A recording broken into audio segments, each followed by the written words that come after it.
Tuangalie kesi ya leo ambayo ni projectile fired horizontally. Kwa hiyo tunakuwa tuna bodi yetu hapa, lakini bodi inakuwa ipo katika certain height. Kwa hiyo inakuwa imekuwa ipo juu ya kitu. Kwa mfano unaweza kuchukua labda juu ya mlima hapa. Suppose labda bodi yetu ni stone, jiwe letu tunakuwa tunalirusha, au labda ni kwenye meza, labda ni shilingi inakuwa inadondoka, au labda ni mshale mpaka hapa ni height ya mtu, then inakuwa inarusha mshale. Kwa hiyo tunasema bodi ikirushwa inarushwa katika this direction. Kwa hiyo inakuwa inaelekea, inakuwa ni trajectory yake. Kwa hiyo tunasema speed ambayo inakuwa inarushwa nayo inakuwa given by unit. Kwa hiyo kitu cha kwanza ambacho tunataka tutafute ni kutafuta time of flight. Time of flight. Kwa hiyo time of flight tunaangalia time ya kutoka hapa mpaka hii bodi yetu kuja katika hii point hapa. Kutoka mpaka kuja hapa. Kwa hiyo tunasema hapa tunaangalia tu equation za motion. Kwa equation za motion ndio tunakuwa tunasimamia kwenye kupata time of flight. Kwa hiyo tuna consider vertical motion na tuna consider equation ya pili ya motion ambayo inasema distance katika y ni sawa sawa na u katika y times time, tuna minus a half gt square. Ni equation ambayo tumeiona huko nyuma. Lakini tunasema distance ya y, body ikiwa hapa mpaka hapa, distance ya y inakuwa kutoka mpaka hapa. Body ikifika hapa, distance inakuwa kutoka mpaka hapa. Kwa body ikiwa inafikia hapa, distance ya y inakuwa ni kutoka hapa mpaka hapa. Kwa hiyo kwa sababu iko vertically downwards, unaweza kuchukua reference hapa, huku ni iko chini, huku ni positive value, huku negative value. Nasema s ya y inakuwa ni sana negative h.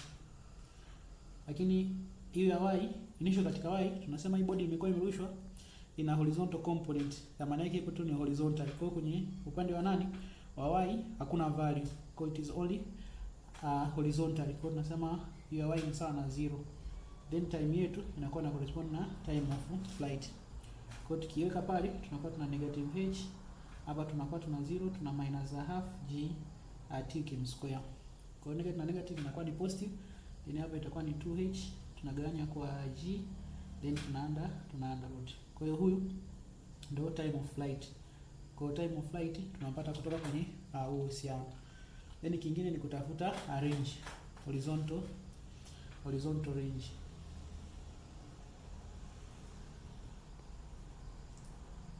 Kwa horizontal range tuna recall kwamba distance ni sawa na speed times time. Kwa distance ambayo tunasema along x ni sawa na speed tunazidisha na time.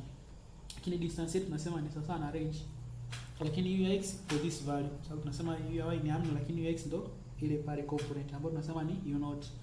Then time yetu tunasema ni time of flight kwa sababu body kutoka hapa mpaka hapa ndo range yetu, time ni sawa na kutoka hapa mpaka hapa. Kwa hiyo time yetu ni sawa na time of flight. Kwa hiyo range yetu tunasema inakuwa inapatikana u naught, then inakuwa ni under root ya 2h over g.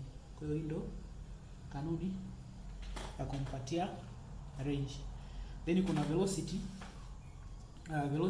at any time au velocity at any instant.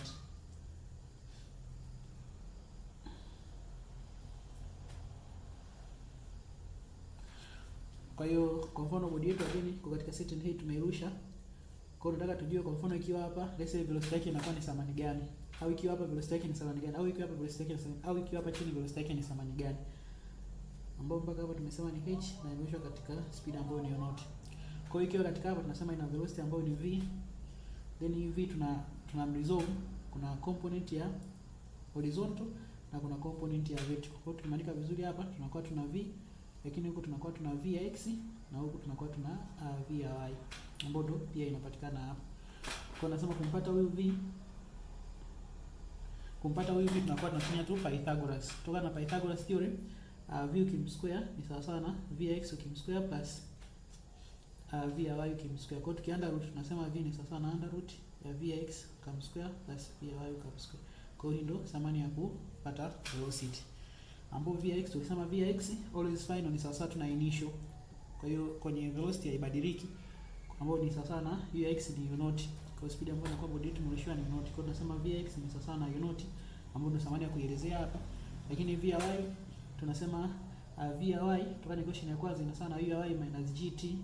Lakini tunasema u ya y ni 0, kwa hiyo inaondoka, tunasema v ya y inakuwa inapatikana kwa negative gt. Kwa hiyo tukitaka kuelezea v ya y na tunatumia uhusiano, tutaka kuelezea v ya x na kwa tunatumia uhusiano. Kwa hiyo hiyo ndo velocity katika any instant. Lakini pia tunaweza kuonyesha trajectory of the projectile. Kwa hiyo tunaweza tukaonyesha trajectory of the projectile. Kwa hiyo nataka tuelezee hii motion inakuwa katika namna gani. Hii motion ambayo tunakuwa tunaipata hii inakuwa katika namna gani? This motion hii ambayo hapa tunasema mpaka hapa ni h fan h, lakini tumeonyesha katika unit.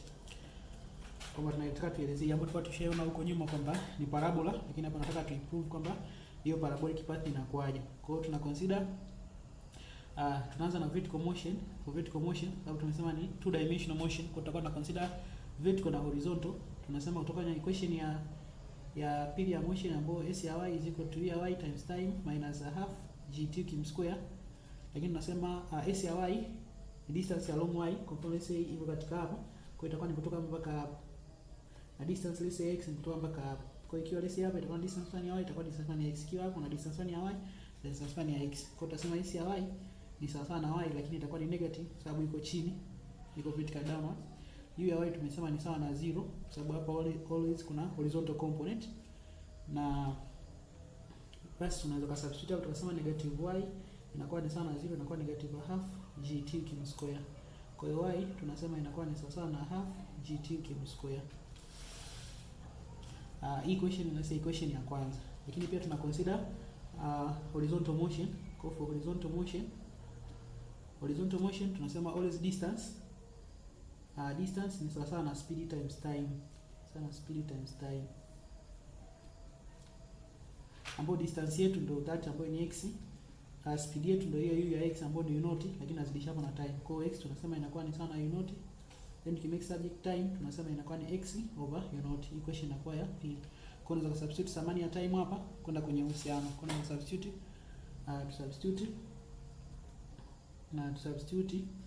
equation 2 into equation 1.